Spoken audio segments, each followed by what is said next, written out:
Denny J Show. Zvanga zviri downtown up tauraidzwe nyaya dzacho dzese narrative ndaichidwe kana mchida kutipisa deep ndaipidwe make you spill a bean if you know what I mean hande It's time! Ladies and gentlemen, it's the Denny J Show.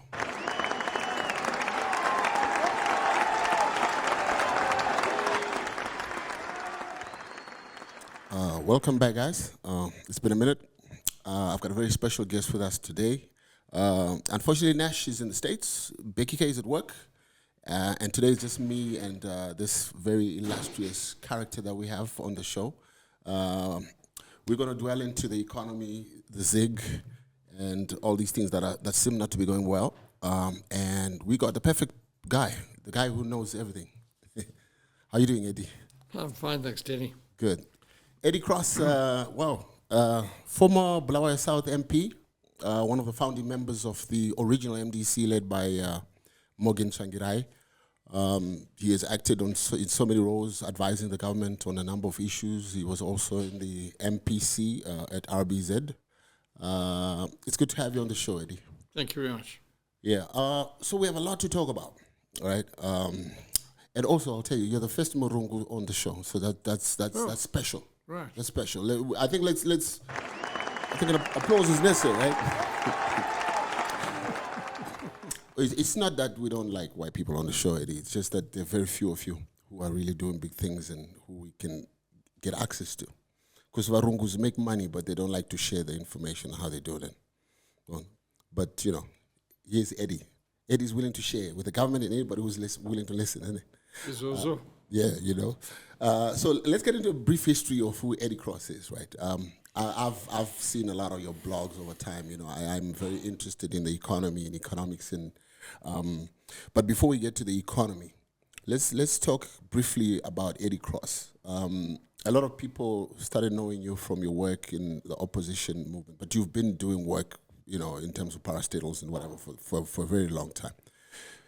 Where does Eddie Cross's story start in terms of the economy and politics? Well, my great-grandfather came out to Africa in 1877 as a missionary to South Africa. And he died in South Africa, never left South Africa again. And my grandfather followed him. Right. In fact, my grandfather served in the Smuts cabinet between 1938 and 1948 in South Africa. He was the Minister of Lands under Jan Smuts. My father came to Zimbabwe in 1930, and he was married in 1940, and I was the first progeny of that relationship. I was raised in Matabeleland, and went to school there. Went to a great school called Milton School, followed by North Lee. And then when I left that, I went farming, and I did a diploma in agriculture at Gwibi College. And then I did an interesting 3 or 4 years where I resettled some of the Tonga people from the Zambezi Valley, where Kariba was being built, and the dam had started to fill, and we had to move about 130,000 people out of the Zambezi Valley. In what capacity were you doing that? I was called a land development officer, but my job was to move 30,000 Tonga people out of the valley, up into the Gokwe, Nembudzia, Sanyati region of the country. And I did that. We did that successfully. And then I decided that if I didn't go and get a degree, it would eventually be too late. I was still very young. So I went to University of Zimbabwe, got a degree in economics, and started work in 80. I tend to lose myself. 67. And I was, as an economist, I became chief economist of that organization about 5 years later. And then about 1977, just before independence, when a lot of whites were leaving Zimbabwe, a vacancy occurred in the Dairy Board organization for a chief executive. And I was asked if I'd take it over. So I took it over, and I was chief executive there for 5 years, essentially managing the transition to an independent Zimbabwe. Right. Quite a challenge, because it was a totally white-managed organization in those days. I had to develop black staff. I knew that was my job. I was a transition manager. And then there was a crisis at the Cold Storage Commission, and President Mugabe asked me to take it over. And I went down to Bulawayo, took it over, and ran it for 5 years, again seeing my role very much in a transition function. And then after that, the Beira Corridor Group. Yeah. And that was really my first really public position, because I was working for 4 countries. Right. And we were rehabilitating the Beira Corridor. We were fighting Renamo. Right. We had 5,000 troops helping us in that job in Mozambique. Oh, yeah, because they would occasionally sabotage the pipeline, right? What's that? Did they occasionally sabotage the pipeline? I remember they never sabotaged the pipeline as such, but what they tried to do was to prevent all movement. And we had to reopen. I had 32 members of staff killed in Mozambique during that time. While we were doing that, we extended the pipeline to Harare, got it working again, got the railway working, got the port open. We did it all in 3 years, spent $750 million. Very successful operation. And then I went into private business. And I was in private business for the next 10 years or so. And then I've got this call from the trade union leader, Morgan Tsvangirai, 1999. Eddie, would you be prepared to join the MDC? Yeah. And I did. I joined the MDC, and that was whitewater rafting for the next 17 years. But how weird was it for you to be drawn into opposition politics? You had done a lot of work for the government, and you had... I've always been in opposition. Under Smith, I was in opposition. I was detained by Smith in 1969 for my political activities. I supported the Liberation War. Mugabe asked me to actually physically join the fight. I said I was not prepared to carry a gun because I'm a practicing Christian. But I was active in the liberation struggle. And at 1980, I sat on the platform with Mugabe at Rufaro Stadium. I think, like today, I was the only white in the stadium. Yeah. And the reason why I got involved in politics was actually very interesting. I was an active Christian youth leader in Harare, and typical white Zimbabwean. Grew up in a white community, went to a white school, had very little contact with black people. Extraordinary. You live in a multiracial country like this where the majority of people are black, and you don't really socially mix at all. Yeah. And but that was the reality of what it was like. And I was invited one day on a Friday evening to Mbari to speak to the Methodist Church in Mbari. Right. And the pastor there was, I didn't know it at the time, but he was active Zipra. He was an Ndebele, active Zipra.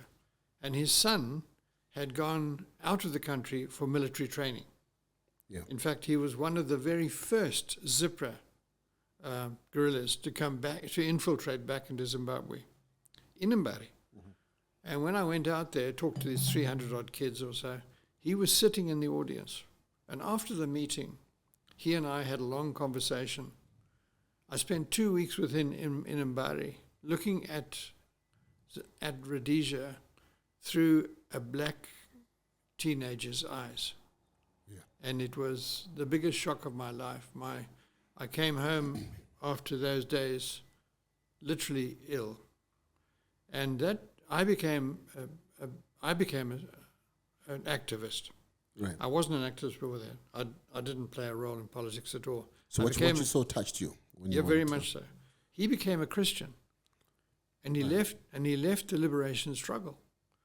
And I became an activist, and I was at university at the time, and that really started me off. So I really got involved in the struggle there, and then at independence, because Mugabe knew me well, I knew all the new cabinet. I knew them all, many of them personally.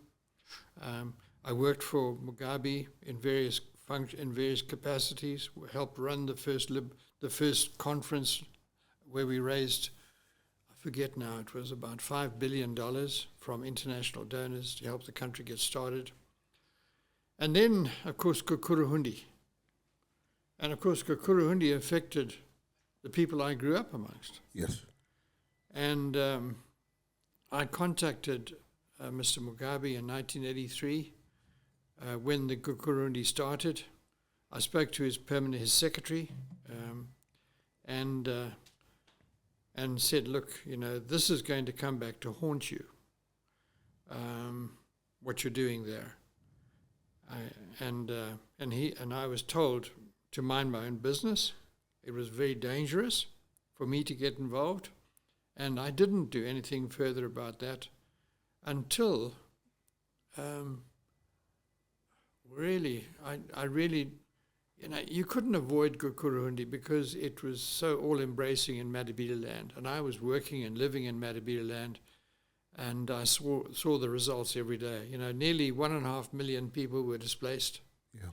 I think the death toll from Kukuruhundi was twice or three times what the Catholics estimated, because they only covered 20 districts.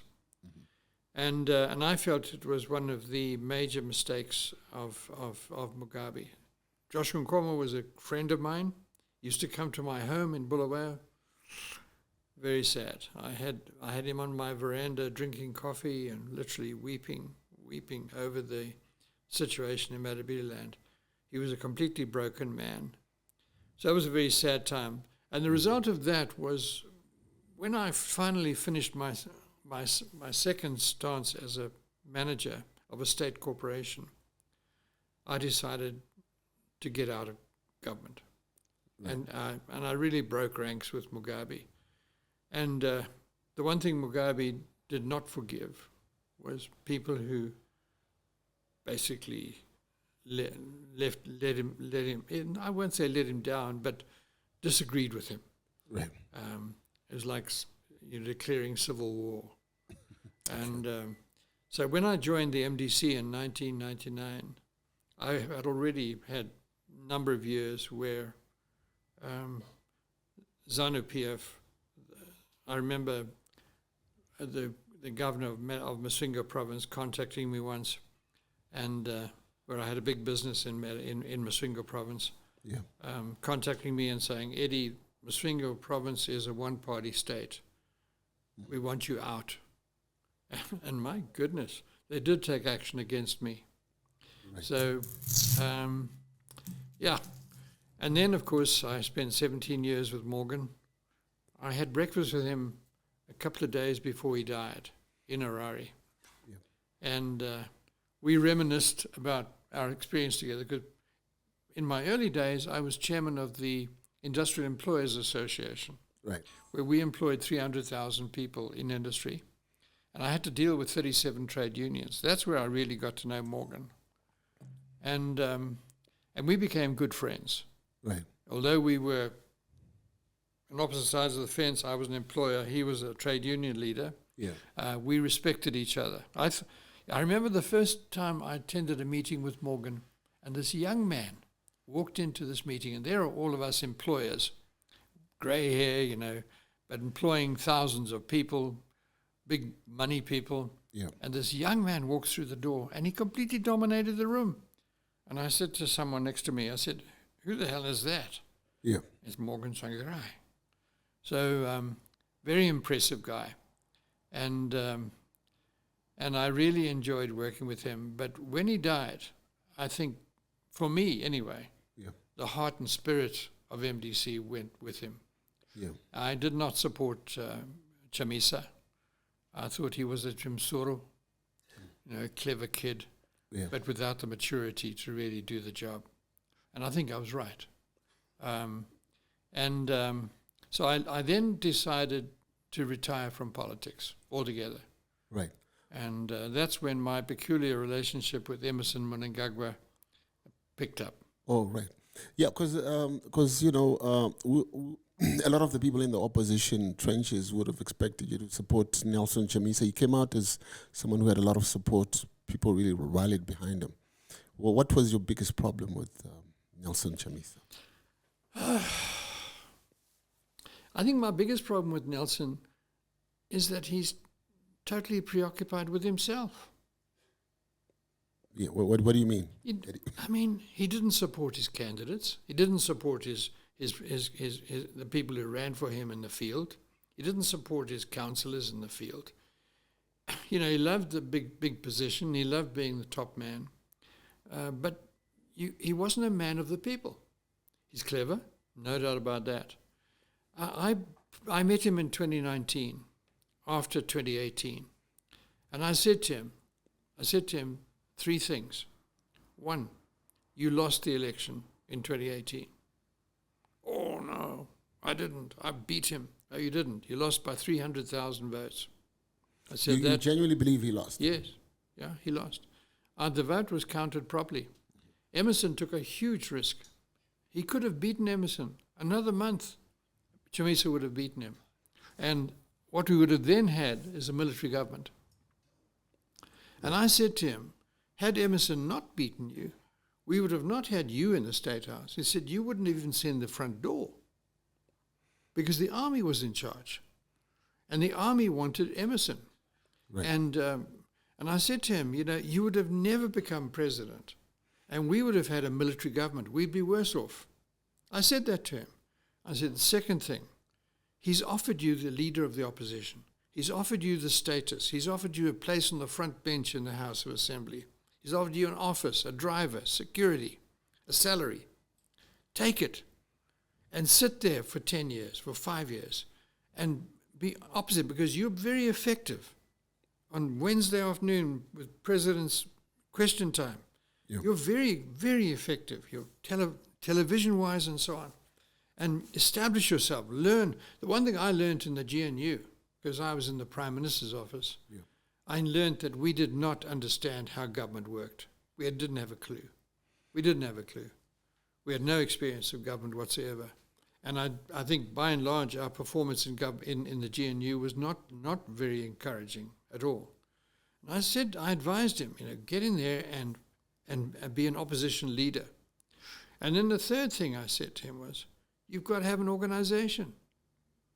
A political party is not one person. You've got to have an organization.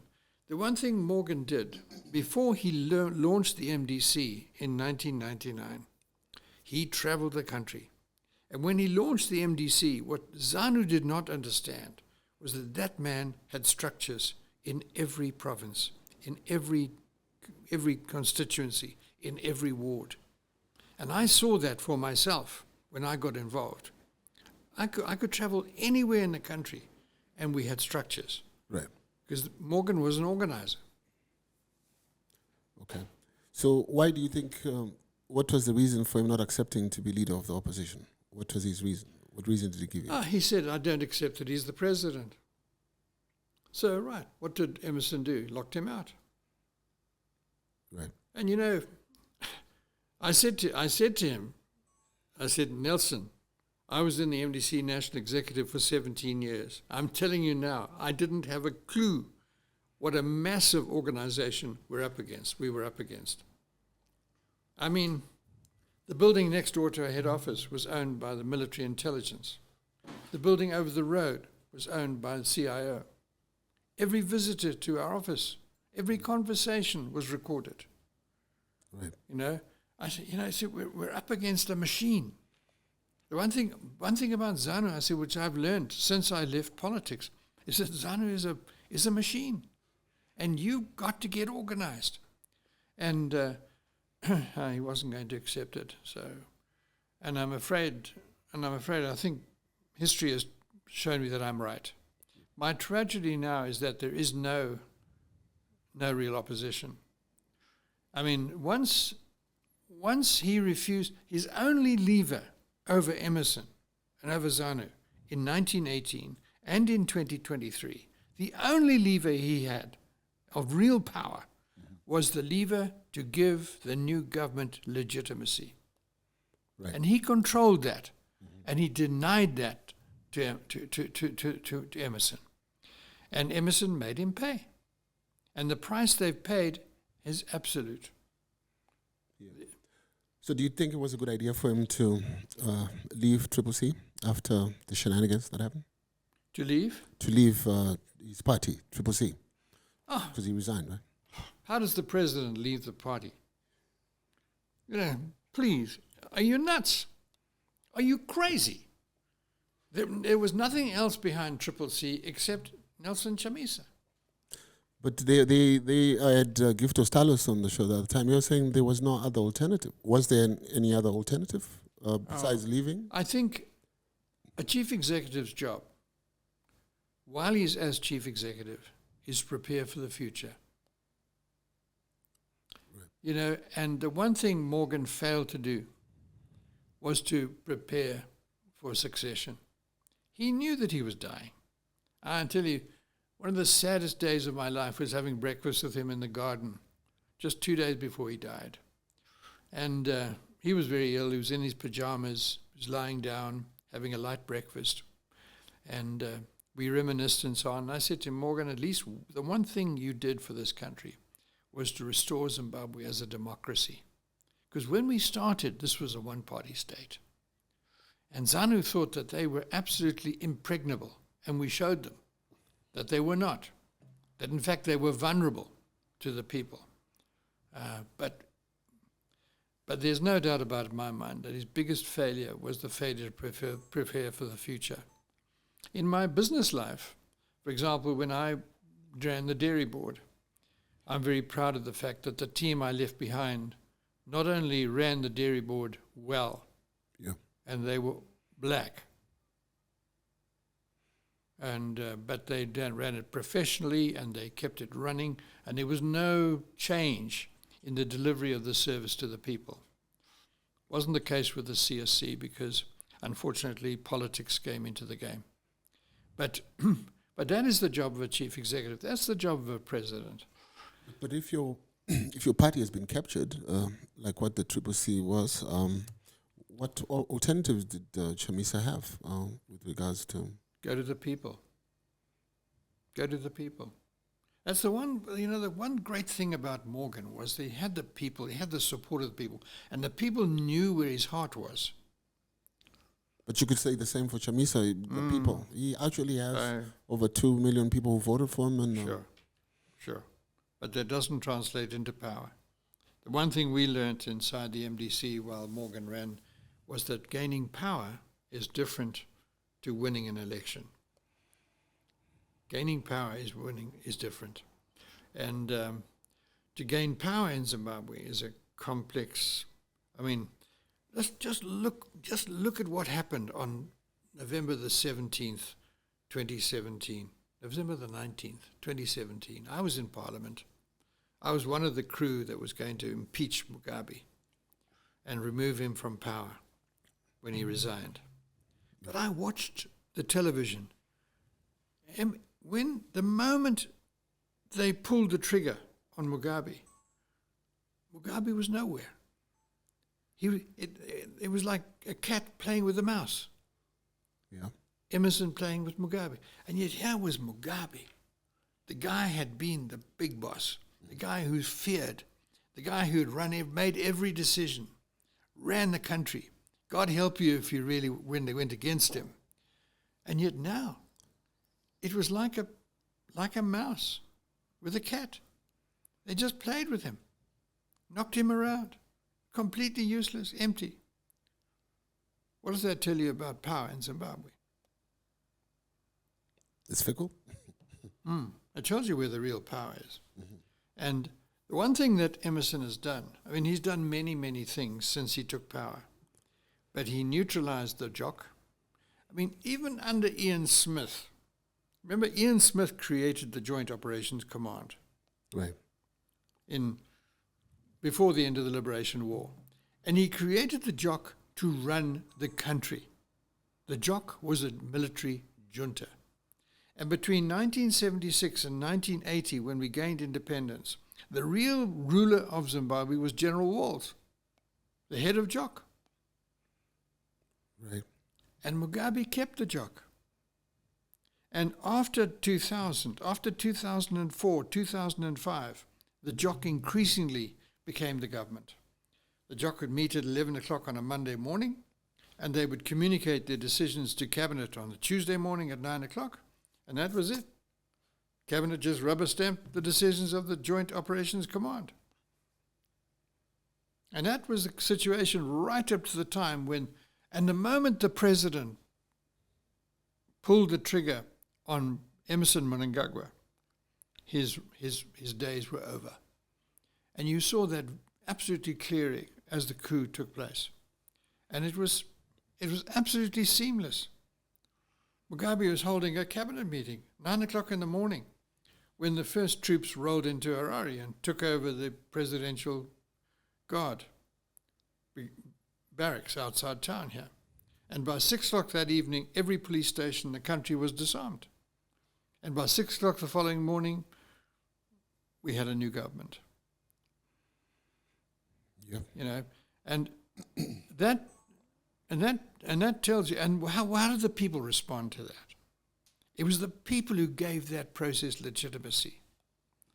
And if Chamisa had any sense whatever, he could have turned his power base into a real weapon of change. Right. Instead of which, I mean, look what a mess our cities are. Has Chamisa made any difference to the administration of our cities, to the quality of life of our people? At least the DA in South Africa have made the Western Cape a success. But here, every city run by the CCC is just as rotten as it would have been under ZANU. Right.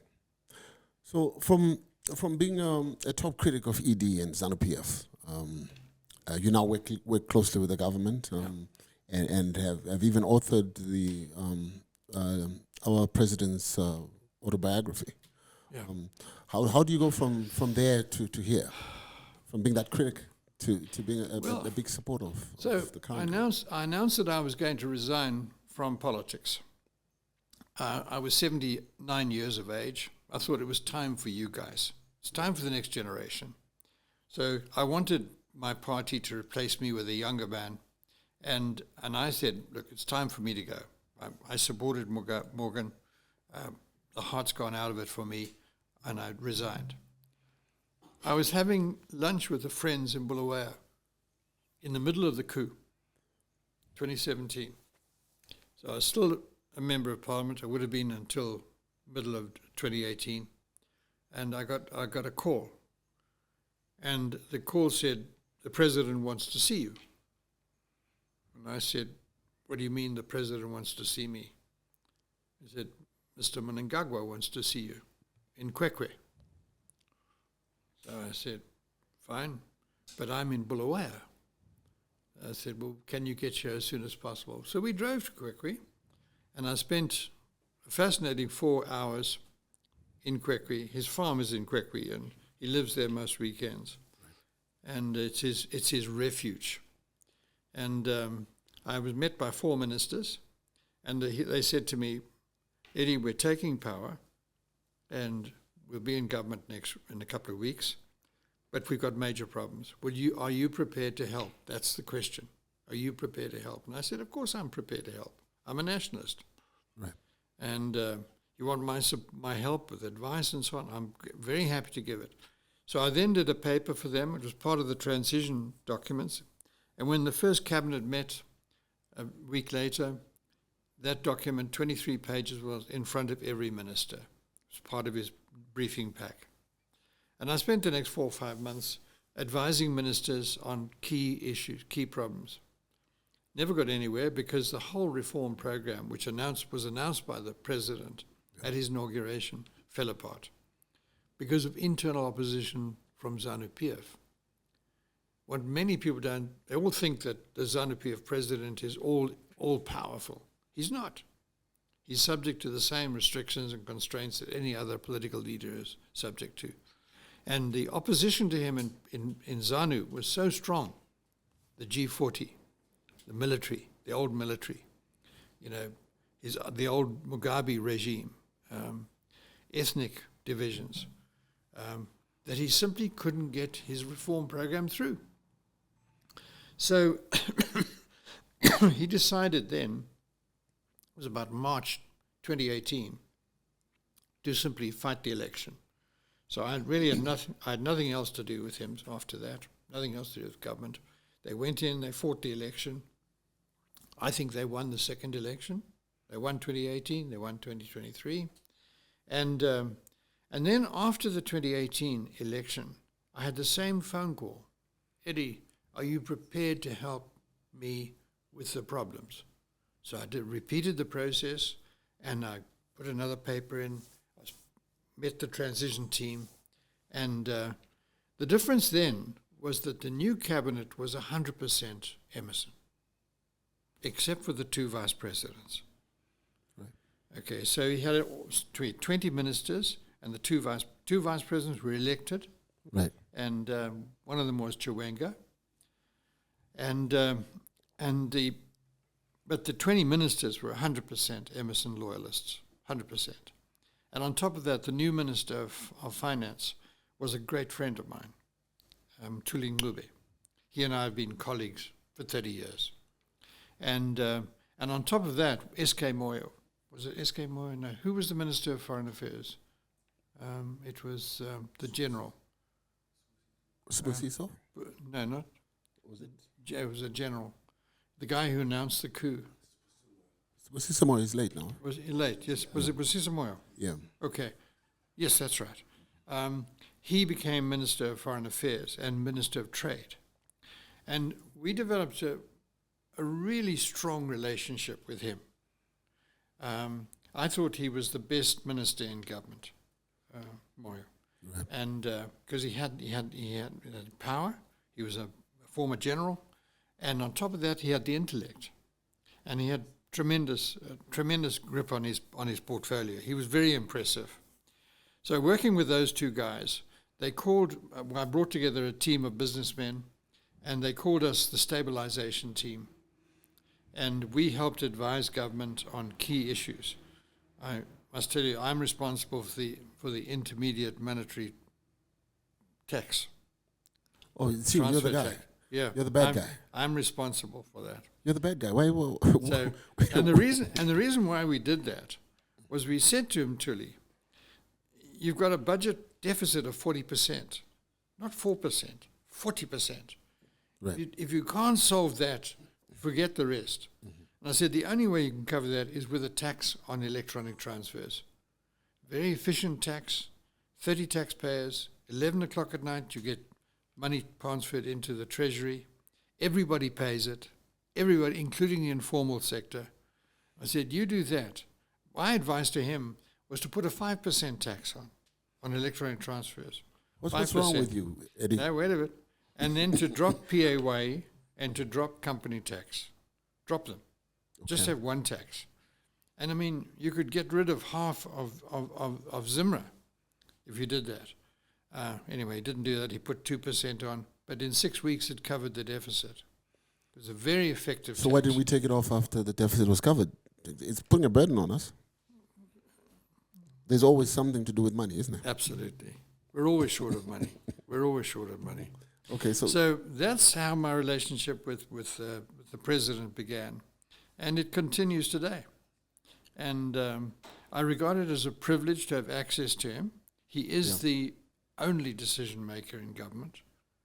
Right. If you want to get a decision out of government, he is the man to go to. And I find, unlike Mugabe, he listens. Right. A lot of your critics say you've been captured. You're now more like Nick Mangwana. Is that what is your response to that? I certainly have been captured by Zimbabwe. I put Zimbabwe first. Right. Ahead of politics, ahead of personal ambition. You know, if you're going to, I decided my brothers both left the country. My sisters both left the country. Right. I'm the only cross here today. And if you decide to make Zimbabwe your home, which is what we as a family did, that we're Zimbabweans. I remember going to Europe for the first time with my family on holiday and wandering around Europe and Britain and Scotland and so on and thinking, this is where my family came from, thinking that I would feel like, Madzoga, we're home. And it wasn't like that. When we got back to Harare, even my children said, Dad, we're not Europeans, we're Africans. And having made that decision, then you've got to make the damn place work. Right. And all of us have a responsibility. I mean, you're interviewing me on independent media. Yeah. Do you know how revolutionary that is in Zimbabwe? Yeah, we do. Okay. Do you know that didn't exist 20 years ago? It didn't exist under Smith. Well, to be fair, it exists because we're on an international platform.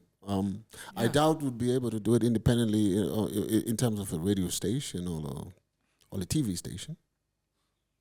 I think those days are gone. Those days, you guys are more important than the public media. Yeah. Much more important because people really listen to you. I remember when Morgan was kicked out of the leadership of the MDC in 2005 by Welshman Ngube and his crew at the instigation of Thabo Mbeki. You know that? No. Thabo Mbeki engineered the coup against Morgan. Why would he do that? Because Morgan disagreed with him. Morgan wouldn't accept, what he was being told by South Africa. South Africa wanted to dictate what we did, and Morgan told him to go to hell. And so he thought, well, now I'll really get back at you. So he found himself out of the leadership of the MDC. And I remember those days very well because I remained loyal to Morgan. And I remember going to see him and say, right, what do we do next? He said, I'm going to fight for the MDC. MDC is too important. And his instrument, the sole instrument he had, was the Voice of America. Right. And I remember 2006 when we decided to have a Congress. And Morgan just went on to Voice of America one evening, on a Friday evening, and said, look, I'm calling a Congress of all my leaders throughout the country. And if you're a leader in the MDC and you're loyal to me, I want us to meet together in Harare at the National Sports Center. That's all he did.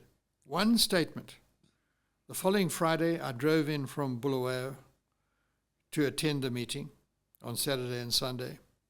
And I drove to the National Sports Center in Harare, and there was a bus and 2 combis and a couple of cars. And I thought, God, there's nobody here. And I parked my car and I walked into the room, into the hall, and there were 23,000 people. From that call on Voice of America? From one call. They walked. They caught the train. They came by bus from every corner of the country. And when the international community saw that, they said, hey, there's no question about who leads the MDC. It's Morgan Tsvangirai. Welshman held a meeting in Bulawayo 3 weeks later, 900 people. And they flew in from South Africa. He's a genius, but I think he's an idiot politically. Mutambara. Okay. And so there was no doubt about who was in charge, and that is what Chamisa missed. That is what Chamisa missed, and it's a great shame. But someone new's got to come out of the woodwork, and we'll wait and see. Change might come from within ZANU. Look at Frelimo today. New president, 38 years old, young man, family. You're sure he's going to be the president? Absolutely. He'll get 80%. I was in Mozambique last week for 3 days. I saw some of the campaigning. He will definitely win. And he's a completely new breath of fresh air. He was never involved in the liberation struggle. His parents were not involved in the liberation struggle. He's got a first-class education. He's the next generation. Do you see something like that happening? A 38-year-old running for ZANU-PF? I'm telling you, that's the future. If they fail, as I said to you, the key test of the Emerson term, the last term, the next 4 years, the key test is the transition of power. And if that's seamless to a new, it's got to be to the next generation. My generation has failed. Our generation has failed. We failed Zimbabwe. We failed Africa. There's no doubt about that. So it's up to you guys. And what's exciting about it is you're there. I mean, I meet guys like the new Deputy Minister of Finance, David Mnangagwa. And I just, how old is he? He's 35. Hey? Yeah, something like that, yeah. 35, yeah. Got a master's degree in mathematics. He's brilliant, young family. Beautiful young wife. And there's lots of you. There's lots of you. I mean, I've just been working with Mutapa, the new investment fund. Yeah. They've just recruited staff from the diaspora. I mean, God, you want to meet those boys. And so one or two of them are girls, Dynamic. Guys who really know what they're doing. They're financially savvy. They're right on top of their game. They've been in the private sector for the last 20 years, and they've come home. They've come home to do exactly what I'm doing, help build the new Zimbabwe. And I'm excited about the future of Africa.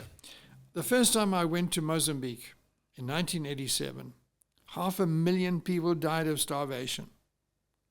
There wasn't one functioning school. The whole of Mozambique had 3 university graduates. You go to Mozambique today, the place is a buzz. And it's Mozambicans who are running the show. Why is that so, Eddie? Why are things happening? Africa's moving. Are we moving with Africa? Yes. Oh, this country is growing so fast, and it's young people. It's not the government. It's young people.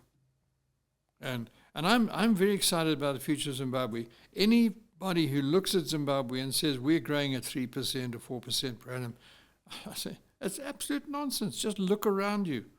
Look at the building boom. Look at the traffic. Look at the activity. I mean, Starlink.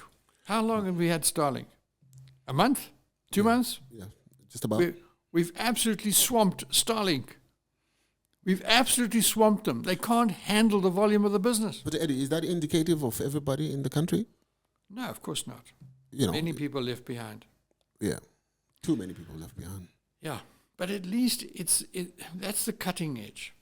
But you guys are the future. I'm not the future. You guys are the future. And I've got total confidence in the new generation. I look at what some of these young people are doing here business-wise. It's extraordinary. It's extraordinary. The YPO, Young Presidents Organization, you've got to be under 35 years of age to be a member. Okay. You've got to have a minimum personal wealth of $12 million US. There are 53 of them in Harare. Are they not political elite? No ways. They're not interested in politics. That's our problem. That's our problem. Can you really make money without having politics in the background? Yes, you can. There's lots of evidence of that, yeah. Lots of evidence of that. What's our biggest company? Inscore. Mm-hmm. Inscore today, Z Kudinaris. Z Kudinaris 30 years ago was nobody. Today, he's our biggest businessman. He's probably the biggest businessman in Africa. Certainly, I think he could challenge the guys in Nigeria. And, and he's built it, and it's a dynamic business, and he's bigger outside of Zimbabwe than he is in. Can you get to that level without political links? Probably not. You certainly can't be an active member of the opposition to achieve that. You've got to be at the least neutral. I mean, look at the farm community. Yep. In 2000, there were 4,800 white farmers.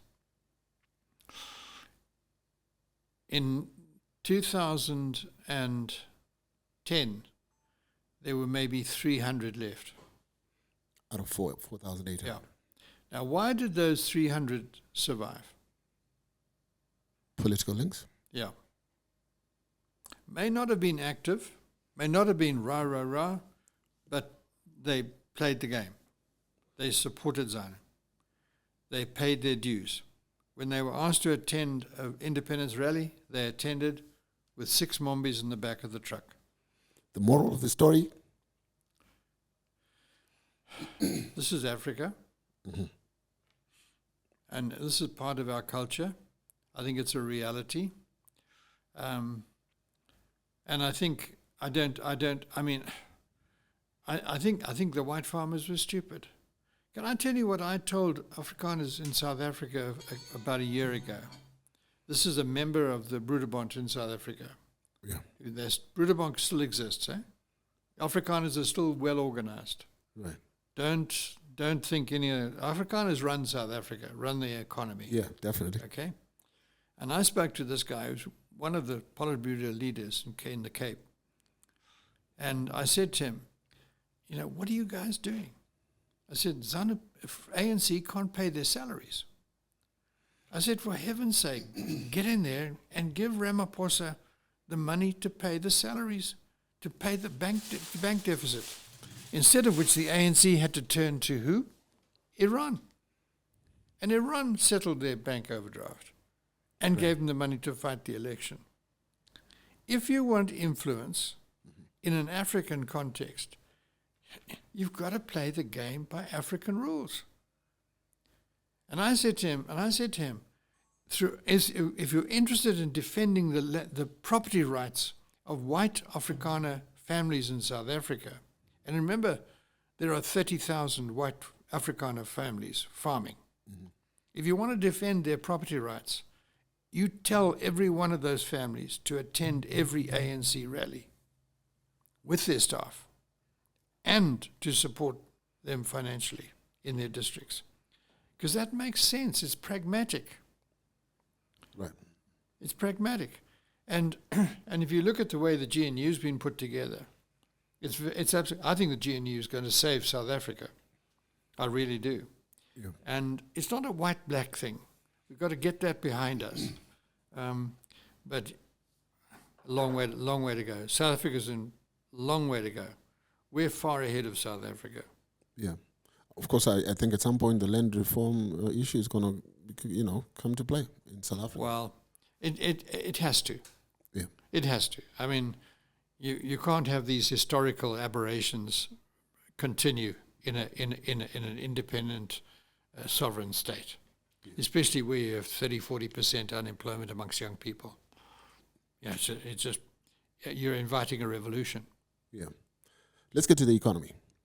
Eddie Cross is an economist stuff, though. Mm-hmm. The ZiG was recently drastically devalued. What is going on with the Zimbabwean currency? Okay, this is very simple. Okay? When we got to independence in 1980, the Rhodesian dollar was worth $2. It was the strongest currency in Africa. Right. After 17 years of mandatory UN sanctions and 23 years of civil war. How did they do that? They had no foreign aid. Yeah. The national debt was $700 million, pocket money in today's terms. Mm-hmm. How did they do that? It was simply sound financial management. And I was on the board of the RBZ. I was on the MPC. I had lunch with the governor of the Bank of China when he visited Harare. Right. And I was sitting at lunch with this wonderful Chinese gentleman, and he said to me, Eddie, I asked him, how do you guys keep the yuan so stable? Yeah. He says, Eddie, we play by the rules. And he said, there's in this world, in the international world, whether you're big or small, you must play the game by the rules. If you play the game by the rules, you're permitted to play on the field. Right. If you play on the field, you get paid to play. You're not playing by the rules. Therefore, you're sitting in the stand, and you have to pay for your seat. And said, that's the difference between me and you. You are paying for your seat to watch the game. I'm on the field, playing the game, and I get paid to play. Now, that was such a simple explanation of what the problem was. Yeah. Absolute genius. So we introduced a new currency, the ZiG. God help us where that came from. I don't know who dreamt that up. But he clearly was not a marketing man. Right.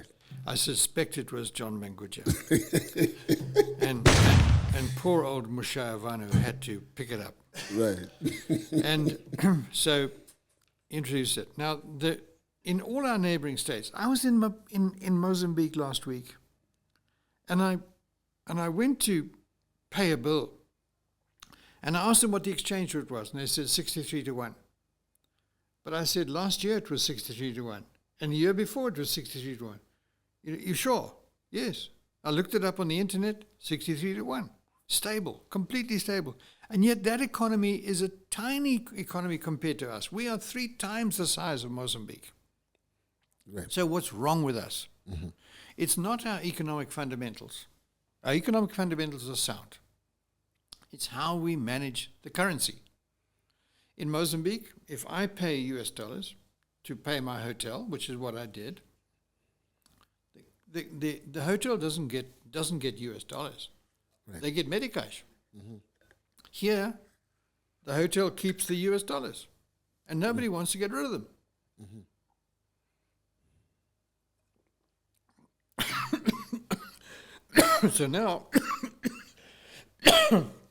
So now you have a local currency which is not convertible, right, and nobody wants it.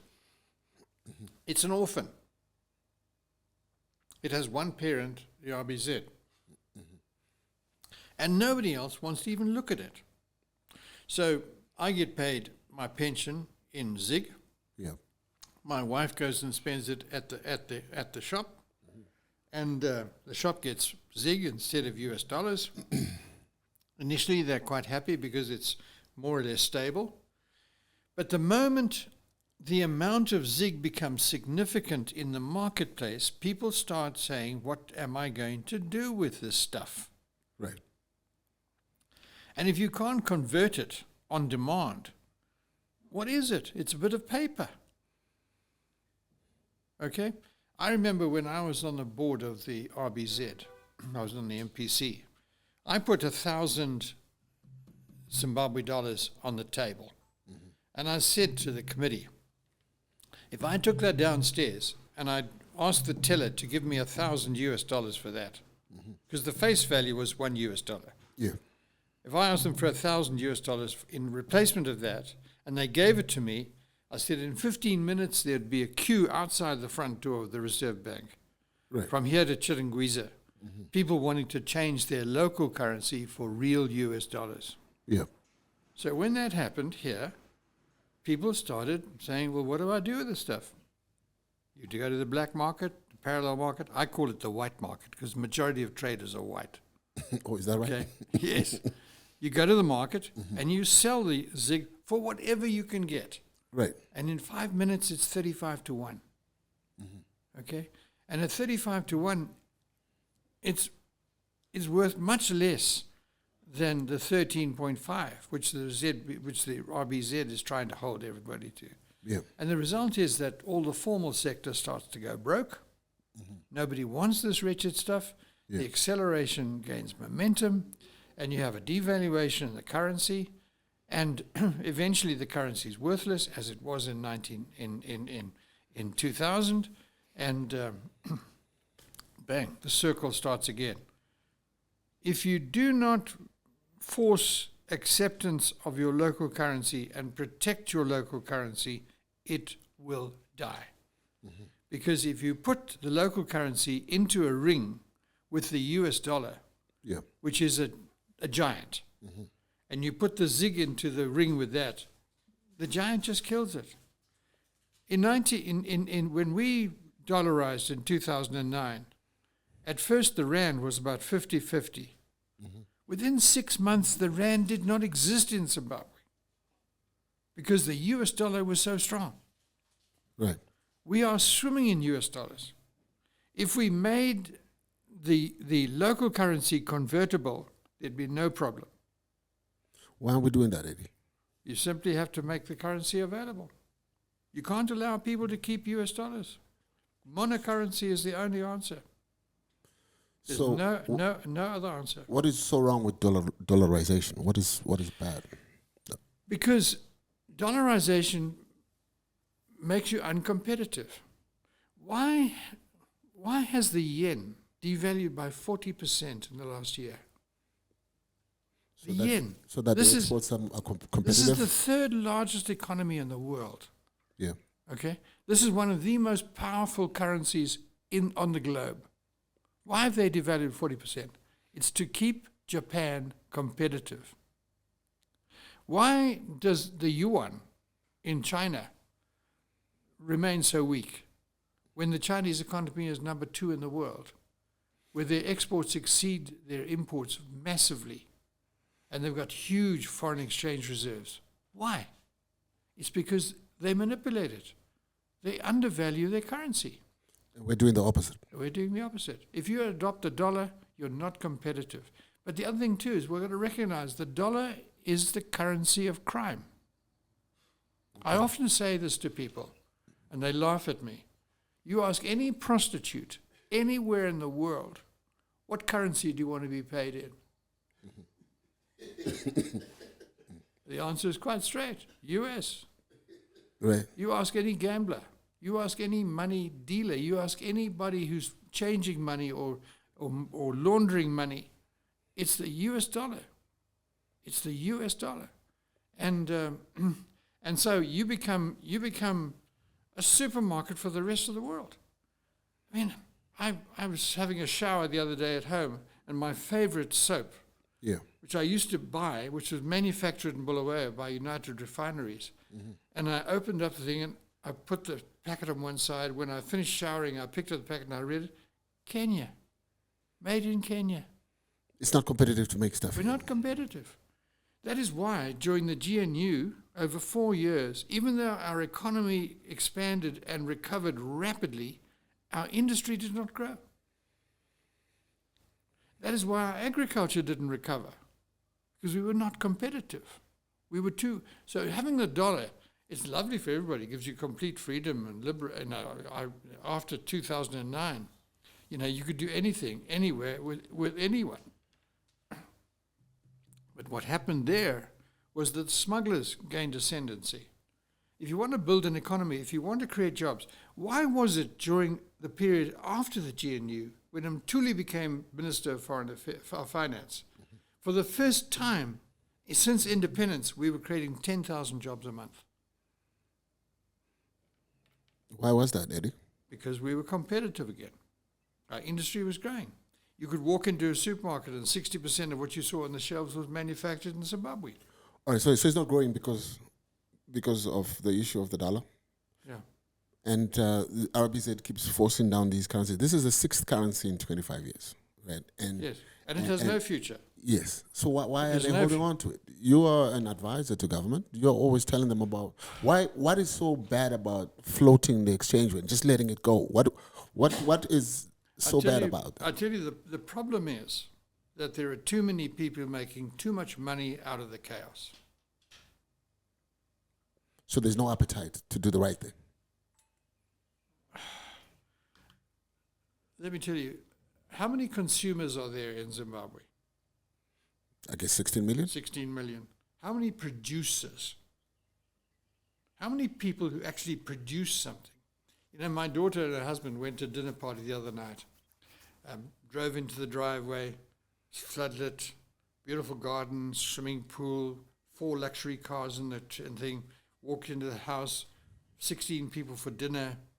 They had a chef in the kitchen, waiters serving them, right? Wealthy, very wealthy. Right. We are not wealthy people. We don't. My daughter had no answer. So she's sitting at dinner there. She asks her neighbor, "What does he do?" The man of the house. He changes money.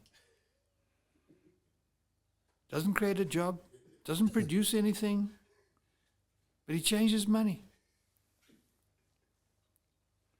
And the answer to that question is there are many more consumers than there are producers. If you ask the producers, and I challenge you, go and ask a manufacturer, go and ask a trader on the street, a guy who operates in Magaba, manufacturing something. Ask him about the reality, and he'll tell you. He'll tell you what the reality is. And his economics are more sound than 90% of the advisors of government, with one exception. Me. No. But you have the ear of the president, Eddie, and you've been writing blogs and editorials about this sort of stuff. Look, there's no monopoly on wisdom. And the president listens to many people. I'd like to think that if I was in charge, things would be different. Yeah, because Eddie has all the answers. Yeah, I'd like to think that. but you know, it's not easy when you're in government. Many competing voices, many competing pressures. You've got to pay the bills at the end of the month. And that means sometimes you've got to do. I was with the president at a rally a little while ago, and I was standing behind him watching the rally. I was one of the trustees of the organization that was holding the rally, which was the launch of a program. And I saw the president lean back and call a businessman. And the businessman came running, and he said to the businessman, one word, food. The businessman went around the back of the tent, made one phone call, and 3 hours later, 3 30-ton trucks of chicken and chips arrived. $150,000. No budget, no decisions in cabinet, just. I won't tell you who the businessman was. But he came running, and he went behind. But that's power. It shows the president can make a phone call. Power.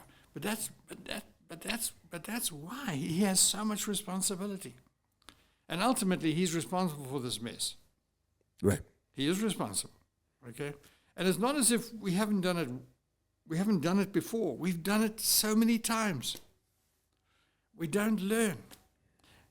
You know, I remember it was February the 17th, 2009. We had the GNU, but the cabinet was still in place. Chamisa was still the Minister of Finance. I was sitting in Parliament. I was on the front bench, Economic Affairs Secretary. The Minister of Finance is opposite me. He stands there, he makes a statement, 15 minutes. No exchange control, no price control, no control on gold. You can use what currency you want, boom, boom, boom, 15 minutes. The next day, the country was a new country. So you're telling me, Eddie, if the president made this phone call and said, let the exchange rate go, things would... 24 hours. This would be a new country. But remember, it's also an issue of confidence in the RBZ. But the only way to get confidence is adopt policies that work. You know,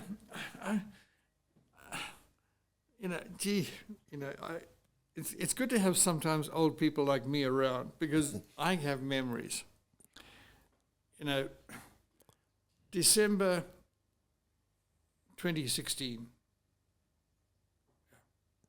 No, 2006. What? Damn it, 2008. December 2008. There was not a filling station in Zimbabwe with fuel. No fuel. Right. Wasn't a question so I'll tell you a little funny story. My son went on holiday to South Africa, and he drove through the border, and they were driving through Messina, And he was looking at the filling stations, and there were no queues. And he just thought, if a filling station doesn't have any queues, there's no fuel. Right. So he's driving, and they needed fuel because there was no fuel in Zimbabwe. Right. They had to fill up. Otherwise, they couldn't get to the next town. And his wife said to him, Gary, why aren't you picking up fuel? He said, well, I haven't found a filling station with fuel yet. She said to him, you idiot, they've all got fuel. And he suddenly thought, but back home in Zimbabwe, there was no fuel. Yeah. We were buying our bread in neighboring states. Okay?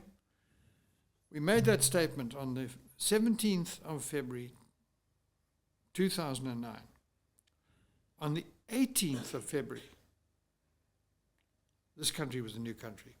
In 10 days, every filling station was full. How? Where did the money come from? In 6 weeks, my favorite story from that time was my wife and I went shopping at Pick n Pay in Borrowdale. And 1 month before, the shelves had been empty. There'd been nothing.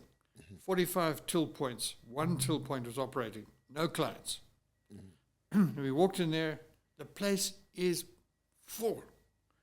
Every till operating. Queues at every till. So I'm queuing at the till with my wife. She's going to buy some stuff, pay for it. And we get to the till operator, and I said to him, hey, what happened? And he leant over the till and he said, Tsangirai. That wasn't Tsangirai. It was Chamisa. I didn't tell him that because I was MDC. Right. He didn't know I was MDC. Well, he might have known I was MDC, but I don't think he did. But that was not true. All that he did was to change the rules. And we had everything. You could buy anything. The country was the same. The people were the same. The economy was the same. Where did the money come from? And if we did that today, and I'm telling you, I could make a 15-minute statement in the House of Assembly, and the next morning, you wouldn't recognize Zimbabwe. So apart from the fact that people are profiteering from the state of affairs, when we look at like in terms of the ZiG, the ZiG ever since it came out, I think almost everybody knew it wasn't going to work because it's the sixth currency in 25 years. The real issue is that no one has confidence in the institution that is issuing out this money. And the only way to have confidence is to make it work. Do you can make it work. The resources are there. Do you ever think people are going to accept this money? You know, like if you woke up on the day when the currency was devalued by 40%, right? Say you had sold your house the previous day, right? And you had sold it at whatever rate. The following day, you were unable to replace that house. Catastrophic. So now you can imagine the number of people who lost money out of and you that single... total destruction of confidence. So in anything that why would you think that people would... You want to keep their money in because you ZiG. make it work. You make it work. And you demonstrate that you're making it work. It's simply market forces. It's very simple. So going forward, where do you see the solution coming from, Eddie? Because you speak to people in power. I've been saying to people, as long as they are listening, the only solution is sole currency. And you make all incoming foreign exchange convertible on the day it arrives, like South Africa, like Botswana, like Zambia, like Mozambique, like Somalia. Somalia has a stable currency. So you want them to force the ZiG on us? You want the authorities to force the ZiG on everybody till it works? You don't have to force anything. If you allowed market forces to operate, I don't think anybody would have any real problem with that. Do you have any problem when you go to London converting your US dollars into pounds and spending your pounds? But I'm very confident of that system. So what gives you confidence? Because last time you came, you could do that. When you left, you could convert your pounds into US dollars and take them home. And they haven't changed currencies 6 times in 25 years. Yeah, you can't do that. Yeah. So we're in a mess, city. Okay, roads were recently refurbished all across. And I hear that was done from money from the fiscus. Can you finance long-term infrastructure projects with short-term finance? No. And it's a major, major mistake for government. And, we've told the private sector, and when I talk on we, private sector, we've told the government that they're making a huge mistake by spending cash revenue on infrastructure. We believe we can finance infrastructure using long-term funding that is available. Yeah. Guys, I'm going to have to call it quits. I've got a very important guest. So, Eddie, we're going to have to bring you back to the show, guys. Eddie is always in a rush. He seems to be... You call me back and I'll come back with pleasure. Maybe we could talk about the future. Yes. Instead of the past. That's where we were going. Thank you very much, Eddie, for coming through. Definitely part 2 we need to have. Okay. And thank you for your insights. And pleasure, Danny. See you next time. Okay. All right. Good. Okay, guys. Don't forget, you guys are the future. Yes, we are the future. Hey? Tell them, Eddie. Nice one. All right. Yeah. Till next week, guys. Denny J Show. Zvanga zviri down ta up tauraidzwe nyaya dzacho dzese narrative ndaichidwe kana mchida kutipisa deep ndaipidwe make you spill a bean if you know what I mean hande